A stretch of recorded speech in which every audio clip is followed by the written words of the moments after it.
Well, it's been more than 9 years since former Palestinian leader Yasser Arafat died, but the cause of his death is still the subject of debate. Now, a team of Russian scientists are raising more questions. Well, Al Jazeera first obtained a report in 2012 by a Swiss lab which claimed there were unusual traces of radioactive substances on his clothing and personal belongings. Let's take a look now at the findings. Now, the Swiss report, published in November, said that high levels of polonium-210 were found in Arafat's body. Analysts said there was moderate backing for the poisoning theory. Then came the French report earlier this month. Though it's yet to be made public, sources say it rejects the poisoning theory in favor of death by natural causes. And now the Russians have given their findings, and they say that Arafat died of natural causes and not from radiation exposure. Joining me now from London is Saad Djebbar. He is the lawyer for Yasser Arafat's widow, Soha. Thank you very much, sir, for joining us on the show. Now, so this is the second medical report to say that Arafat died of natural causes and not poisoning. What do you make of it?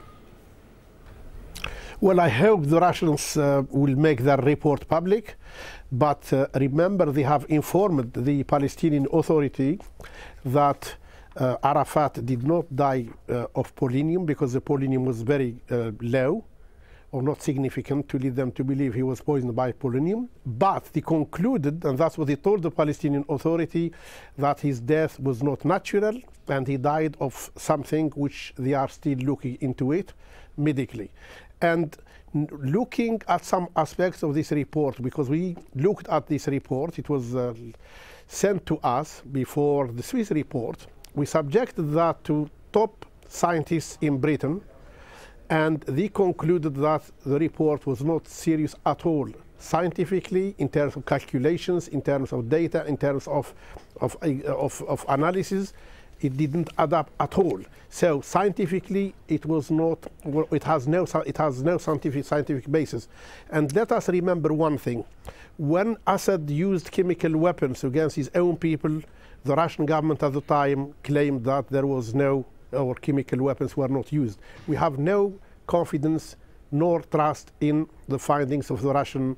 I wouldn't say the Russian experts, because some experts, those who are close to them, denied that they had looked at. May I just interrupt you here, Mr. Djebbar? Now, you are basically faulting these two reports, the French report and the Russian report. Now, you say you don't have any confidence in them, but the Swiss medical team only said that their finding could only offer moderate backing for the theory of poisoning. Perhaps you're trying to find something that's not actually there. No, what they said, I obtained the report on behalf of Mrs. Arafat, and I attended a presentation of 2 hours with the Swiss scientists. Their report was the most thorough, the most comprehensive, and the most credible, because it took out all assumptions and they subjected them to the most expert skill in the world.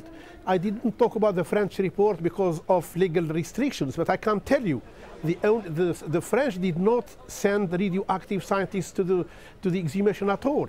Right. And also their calculations were responded to by the Swiss experts, and we are going to, in our counter expert report, we are going to present our findings to really prove that the French report didn't add up either.